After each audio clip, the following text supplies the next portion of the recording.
The news day continues here on One News Now Business. I'm Diego Castro. Here are the biggest stories on the economic and corporate fronts. Filipinos are digging a little deeper into their pockets this holiday season as prices of goods continue to soar. Shaila Francisco with the details. Filipinos who go out to get something to eat after Simbang Gabi have noted an increase in the prices of local holiday favorites. In Baclaran, the price of special puto bumbong have gone up to 80 pesos from 70 pesos apiece previously. The price of a regular serving now also sell for 60 pesos from 40 pesos. Special bibingka is now priced at 100 pesos, while regular bibingka can be bought for 60 pesos. Vendors cite an increase in prices of ingredients.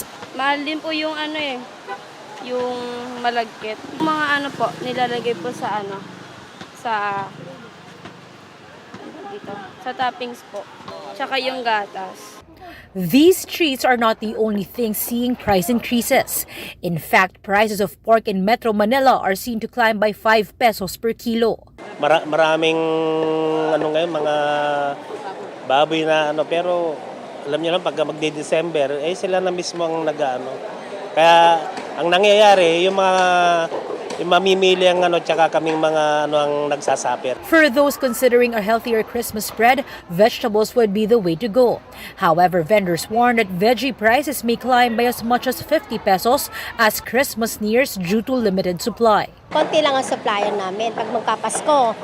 Kasi nga, minsan yung iba, nagbabakasyon sila. Siyempre magta-traffic, tapos minsan yung ibang magbabiyahe, tinatamad sila.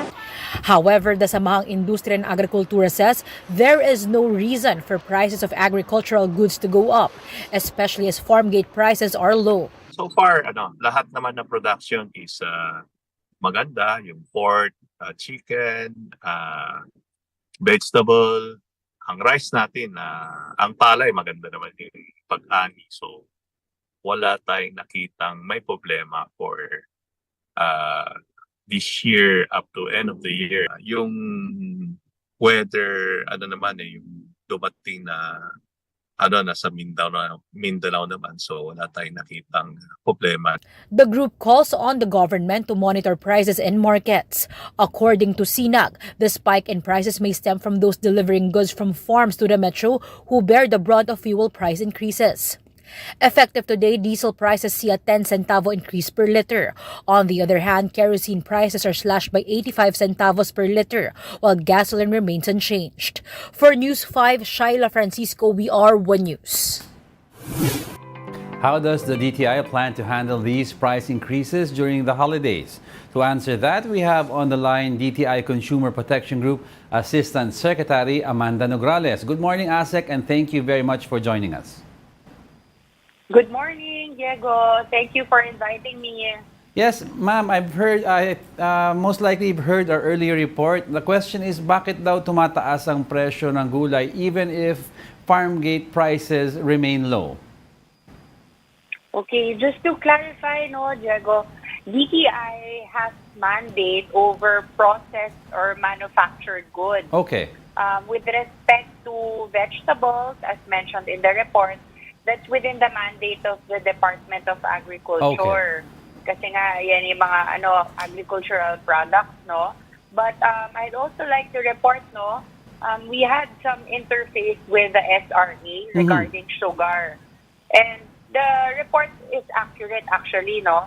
Yan yung concern nila, bumababa ang farm gate prices and yet tumataas ang retail prices. But our purpose of engaging with SRA is actually kasi sugar is an input product.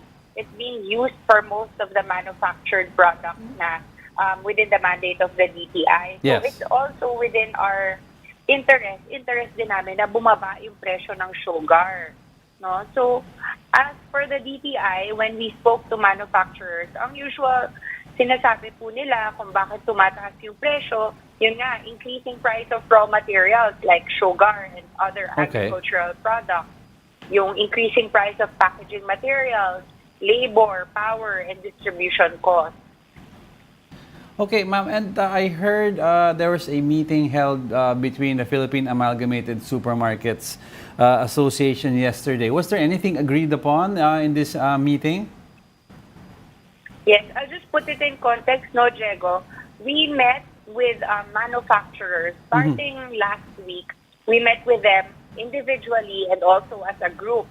Ang Okay. naging agenda namin is to address the notices of price adjustment that we received as early as first quarter of 2023. Okay. These notices of price adjustment, we have not released any approval for these, and ang naging reason nga namin sa DTI para mapigilan ang pagtaas ng presyo hanggang December 2023. Ito na nga, nandito na tayo, mag-e-end na yung 2023. So we met with them individually to discuss their proposed price increases and to show to them using the DTI computation kung whether we think it's justified yung mga request nila, yung notice nila for price adjustment. In these meetings, naging positive naman. They agreed na yung computation namin, yung counter proposal namin, mukhang yung most of them agreeable naman. It was a dialogue.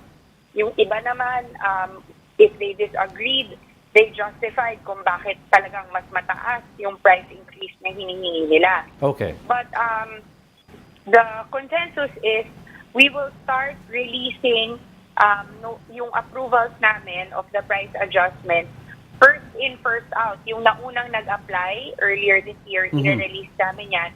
And we will start releasing in 2024. Okay. And I'd like to ask na kasi a lot of people have been asking about yung prices regarding Noche Buena. Paiba-iba daw per supermarket or per store. Now, what are your strategies to ensure compliance among all of the stores with regards to Noche Buena price guides during the upcoming or this holiday season, especially this week na we're approaching already Noche Buena? Oo nga ang lapit na ng Pasko. Actually, we received reports last week, last Sunday, that there are some retailers selling Noche Buena products above the price guide. That's right. So immediately, no Monday, we called a meeting among the concerned manufacturers to bring this up. They themselves were caught by surprise because based on their own monitoring, most of the retailers were compliant. But nevertheless, they did their own investigation. Kami rin sa DTI, nag-investigate kami. And then, throughout the week, until this week, binabalikan namin yung mga manufacturers. Involved na rin po ang retailers, tinatawag na rin namin sila. So, ang naging action is that kinorect na nila yung mga prices nila on the shelves. The others have committed to continuously engage with the retailers para masunod talaga yung price guide. And then thirdly, ang pinakamaganda niyan, yung ibang manufacturers have been sending us photos of their products on the shelves of retailers as proof that they are compliant with the price guide. So positive naman siya, sir. Sumusunod sila. Okay, that's good to hear. But I'd like to go back again to talking about yung price hikes. No? How are consumers expected to be affected by the potential price hikes? And what measures po do you have in place to protect their interests? First naman po is, syempre, we're a free market, no? We have no direct control over the prices set by the manufacturers. But then DTI, in our discussions with the manufacturers, we try to convince them na yung price increases nila kailangan justified. So that's why they submit a notice of price adjustment to us. We evaluate it and we make sure na talagang merong basis yung hinihingi nilang price adjustment. Also, on our part, we try to help them lower the cost of production.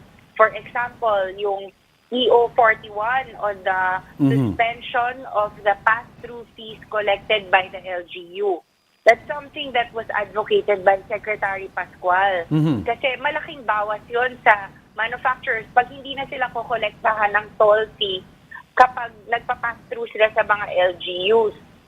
Okay. Also, si Secretary Pascual has been very active in talking to the manufacturers how much more maipababa yung mga input cost nila at saka yung pag-approve namin talagang ipe-pacing. Okay. The idea is pagdating ng 2024, sana hindi naman sabay-sabay lahat mag-increase, di ba? Yes, yes. Kasi ang hirap naman sa ating mga consumers. So, ang ginagawa ni Secretary Pascual, pinoprocess na namin yan matagal na, pero ang approval, pa isa-isa kung sinong nauna. And kinakausap din namin ng mga manufacturers para maintindihan nila bakit namin hinihingi na hindi kasing laki ng hinihingi nilang price adjustment. Okay.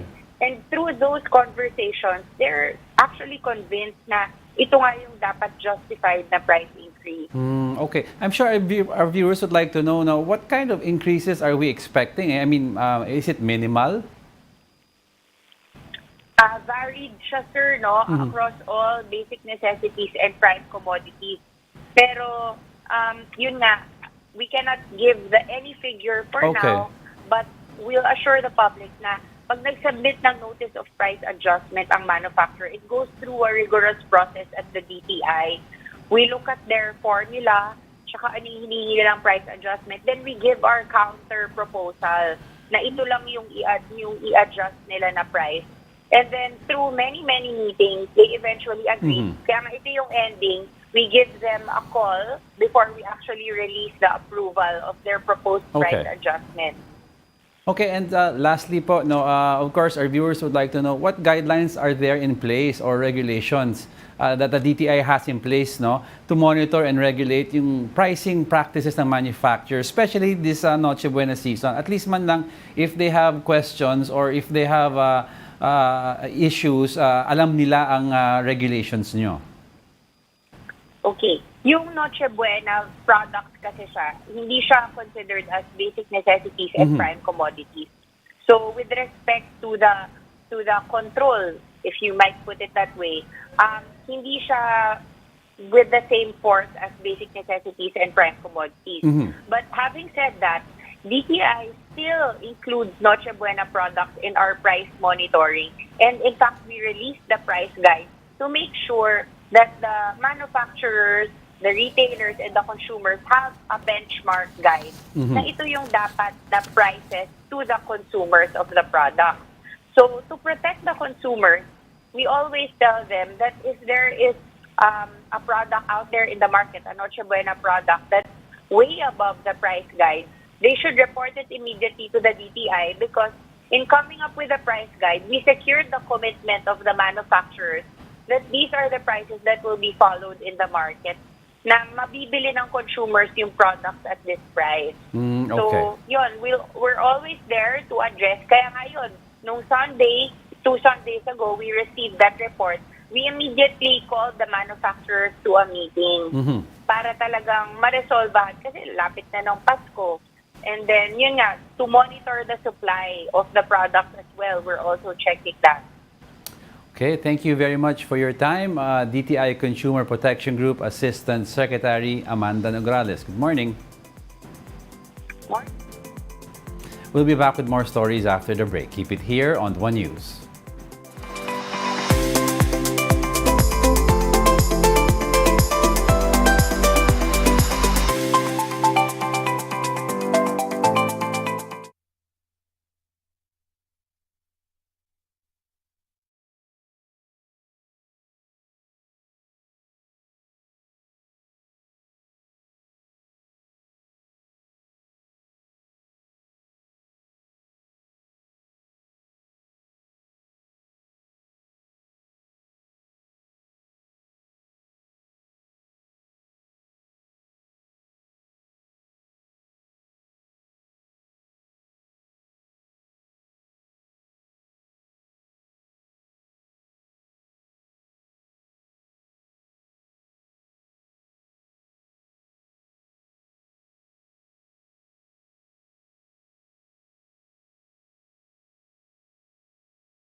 You're still watching One News Now. I'm Diego Castro.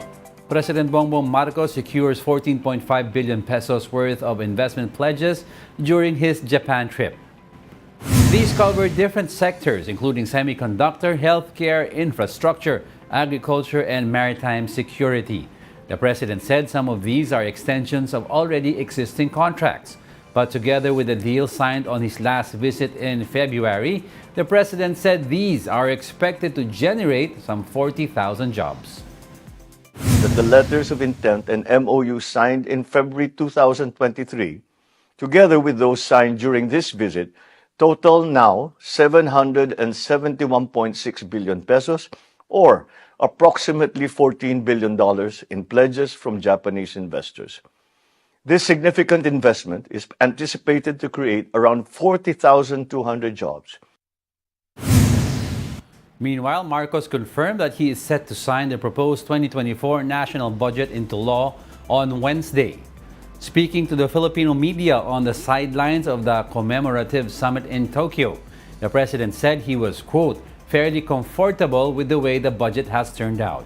On Monday, Congress ratified the bicameral conference report on the proposed 2024 General Appropriations Bill.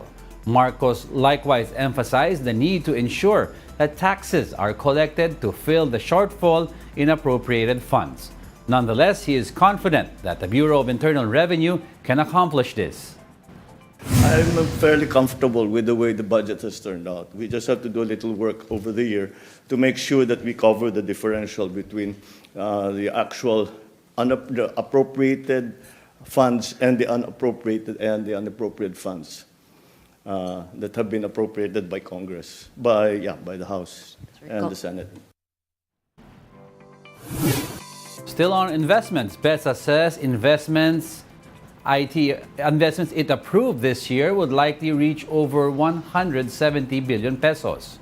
PEZA Director General Tereso Panga says that as of December 7, the total approved investments of the agency is at 160 billion pesos. They are expecting to approve an additional 12 billion pesos during our board meeting today. As it is, PEZA has already exceeded its full-year target of 154.7 billion pesos. Panga said locator investments would likely account for 60% of this year's total, adding that most of these are in the export manufacturing industry. Some 37% came from the electronics sector, while around 15% come from the IT BPO industry. Let's now take a quick look at other economic and corporate headlines we're watching. The BSP has maintained the moratorium on InstaPay and PesoNet fees. Under a BSP memorandum, financial institutions that participate in the InstaPay and PesoNet automated clearing houses must not increase their current fund transfer fees. The central bank continues to encourage Filipinos to actively use their accounts for digital payments, savings, and investments. President Marcos has ordered the creation of a new agency under him to oversee investments and economic pledges. Through Executive Order 49, he created the Office of the Special Assistant to the President for Investment and Economic Affairs, or OSA-PIEA. It will be headed by Presidential Advisor on Investment and Economic Affairs, Frederick Go, who will hold the rank of a secretary. And oil companies implemented mixed adjustments on fuel prices effective today.